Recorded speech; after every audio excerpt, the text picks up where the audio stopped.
Vocês já viram o portão de garagem? Você não tem uma Essa cremalheira peça lá? dente que é de engrenagem. Seria, por exemplo, uma barra onde foi feita uma série de dentes. Essa cremalheira, às vezes, também ela é usada. Sabe aqueles trenzinhos que ficam subindo a serra lá na Suíça? Já foram lá? Já. Todo mundo. Ótimo. Então, ele vem. Se ele fosse subir a serra, o que ia acontecer? A serra cheia de neve e tal, ele ia deslizar. Aí, a hora que ele chega lá no meio, embaixo dele, tem uma engrenagem, e ele chega e acopla nessa cremalheira. Então, ele vai subir na serra. Tá? Por exemplo, poderia ser isso. Aqui não dá para fazer o mesmo processo que nós usamos ali, têmpera por indução. Mas essa cremalheira é bem maior. Bem grande. Por exemplo, imagina os trilhos. Ela acompanha o trilho em todo o percurso que está subindo a serra. Então, o que eles fizeram aqui? Foi feito uma têmpera só na superfície. Não foi por indução, porque nem daria. Isso é muito, muito grande, né? O cara vem com um maçarico, ele vai aquecendo, aquecendo. A hora que chega ao rubro, ele resfria. Depois passa para frente, assim, ele vai comprindo, né, toda a peça. Então, ela não é tão regular, tá vendo? Por outro lado, ele se preocupou em fazer esse processo somente aqui e aqui. Aqui embaixo, não. Porque esse trecho nunca vai encontrar com o vale da outra engrenagem que vem, tá? Então, aqui está mostrando claramente isso, tá vendo? Essa região. O que é isso aí? Isso aí é têmpera por maçarico. Têmpera superficial por maçarico. E lá é Só do lado do dente. Porque não precisava ser nele todo. Agora, aqui, ó, tem um dente de cremalheira mais específico, olha. Então, ele é mais irregular ainda. E aqui a pessoa não se preocupou em temperar essa parte também, embora fosse desnecessário. Então, esse ele fez com maçarico mesmo.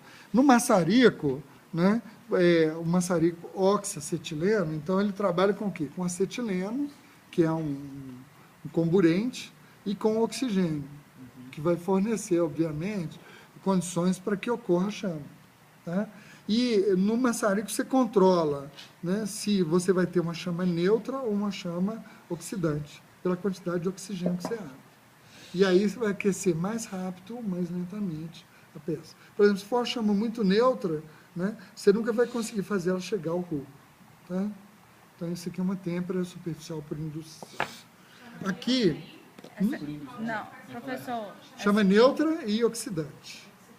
Professor, essa aqui você falou que é por indução, mas ela é por Não, essa é por maçarico. maçarico, que é o mesmo processo Mesmo dessa. aqui. Você vê que aqui ficou mais regular, né? Mais homogêneo. É a Né? mesma coisa, superficial com maçarico. Isso. Tá.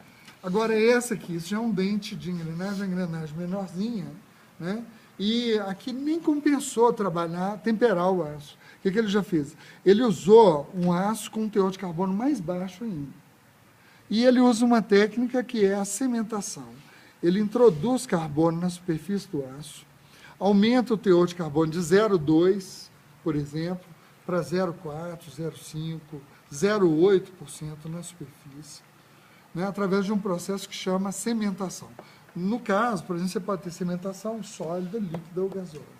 Tá? A cimentação sólida, que seria mais fácil, você pega uma caixa, coloca lá um meio capaz de fornecer carbono, finos de carvão, por exemplo, vegetal, misturado com um catalisador para acelerar a reação, coloca a peça lá dentro e tampa, leva para o forno e aquece a uma temperatura muito elevada, 1000 graus, por exemplo, tá? 970 graus. E deixa ficar ali um bom tempo. O carboninho, o que ele faz? Ele começa a adquirir energia de movimento. E aí ele movimenta para dentro da superfície do material. Ele olha para a célula unitária desse material, e ele é cúbica de face central e fala, vou dar um passeio ali naquelas caverninhas que tem ali. E ele vai e entra para lá. Só que como ele caminha a distâncias atômicas, ele não consegue ir muito longe. Então a gente consegue aumentar o teor de carbono muito próximo à superfície. Aí o que você faz depois de um determinado tempo? Você pega e resfria. O núcleo continua sendo baixo carbono, ele não tem alteração nenhuma. E a superfície se endurece por tempo. Você fica com a peça, então, dura na superfície e o núcleo macio. Isso faz com que o conjunto fique mais tenaz, tá? Maior resistência, por exemplo, né, a outra. Então, aqui tem uma peça que não funcionou legal, por uma razão simples, né? Essa peça aqui, ela está com uma resina aqui por baixo. Um verniz. Se a gente quiser, por exemplo, conservar essa peça, você pega um verniz, vem um spray, né, e joga na superfície. Não é problema, porque tem uma peça similar aqui. Essa. Não é igual, mas o processo de obtenção deve ser similar, tá vendo? Não é a mesma peça, né? Mas é bem parecido, né? Tá? Então deve ter um procedimento similar a esse. Olha essa parte de baixo, como é que ela é bem parecida com essa. Tá? É uma solda irregular. No caso aqui é uma solda por eletrodo revestido. Essa. Né? O eletrodo revestido é o quê? É uma solda elétrica.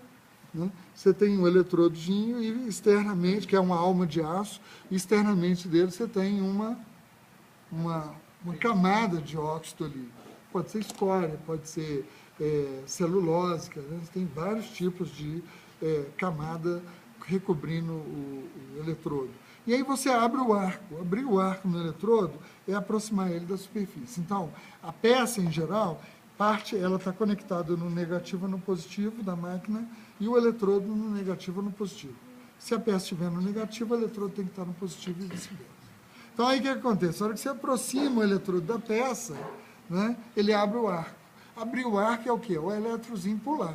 Ou ele pula da superfície para o eletrodo, ou do eletrodo para a superfície. Tá? Ele gruda. Quando ele abre, ou então o eletrodo gruda e aí você não solta. Né? Tem que ter condição ideal e tem que saber soldar. Isso aqui, na verdade, eram 2 placas que foram soldadas ao longo do comprimento. Então, foram feitos vários passos. Cada círculozinho desse aí, né? Cada elipsezinha dessa é um passe que foi dado. Você pode contar quantos passos foram dados, se foi dado passe na raiz, foi. E as 2 placas, são placas imensas, né? Elas têm uma linha central, tá vendo? Essa linha é o que a gente chama de textura do material. E são defeitos, heterogeneidades, impurezas, que vêm desde a solidificação do aço. Depois ela entra no processo de laminação para produzir a barra ou a placa, e essas impurezas se concentram no núcleo na direção do processo. Então essa barra foi laminada nesse sentido e essa nesse sentido. Então tá aí, essa é bacana. E, por último, depois do intervalo, por último, essa peça. Tem uma outra pecinha aí que seria até legal de ter visto, mas para vocês verem a diferença. Essa pecinha aqui, houve uma tentativa de fazer uma solda bem feita nela, tá vendo? Que foi o seguinte, ele conseguiu depositar na raiz do material, dos 2 materiais. Então, houve a deposição de metal de base entre os 2 metais e houve a fusão, que o processo de soldagem, ele se dá por fusão das superfícies a serem unidas. Qualquer outro processo que faz a união sem a fusão do metal, por exemplo, se eu viesse aqui e fundisse um metal de adição, eu não estaria fazendo soldagem, estaria fazendo brasagem, que é um processo que dá menos resistência do que a solda. Esse não, esse foi fundido. A solda aqui foi por eletrodo também. Pode ter sido eu até acho que nesse caso, ela tenha sido por arco submerso aqui. Porque eu acho que os 2, por arco submerso. Porque um passe só, ele conseguiu fazer a solda do lado de cá e soldar até a raiz. Então é solda irregular. Solda por arco submerso. O arco submerso, ele é ao contrário do eletrodo revestido. Então, o que o cara vem? Ele veio, encheu aqui com o revestimento, né, que seria o revestimento do eletrodo. Na verdade, ele vem um granulado externo, fora do eletrodo. Então, ele jogou em cima da peça ser soldado. Depois, ele desce com o eletrodo até na posição. Isso está coberto de grãos, né, do granulado, e aí ele abre o arco. A hora que ele abre o arco, ele faz a deposição. Onde vai fazer a solda, não? Sim, mas a solda aqui foi feito um passo lá de cá e outro lá de cá. Correto, mas então, a aplicação desse pó, coloca só aqui e passa o arco, não? Não. O eletrodo depende do tamanho dessa peça. Se essa peça for muito grande, ele jogou só nas laterais. Mas o nome é eletrodo revestido porque o eletrodo entra lá no meio do granulado e aí você abre o arco lá embaixo. Qual que é o objetivo disso e de ter um revestimento? É para você proteger o metal a alta temperatura do oxigênio. Senão o oxigênio ataca violentamente o metal e deixa poros e a solda perde qualidade. Então ele abre o arco lá embaixo. Quando ele funde os grãos que estão ali nas proximidades da superfície. E esse grão forma uma camada de escória que protege o metal. Depois que ele faz a solda, ele vai lá com o martelinho, quebra a escória e passa uma escova de aço para tirar os resíduos. Se ele vai dar um outro passe, isso é mais fundamental ainda. Você vê que aqui, embora houve a tentativa, a solda é irregular. Ele depositou mais de um lado que do outro. Qual que é o problema disso? Como ela não tem simetria, né, ela possui um concentrador de tensões da própria unha. Entendeu? Então, aqui no caso, ela puxou um pouco mais para cá, porque ele soldou muito desse lado. Tá? Isso não é bom. Mas é uma solda, talvez, por arco submerso. Antigamente, o pessoal fazia aqueles cabeçotes dos tratores, né?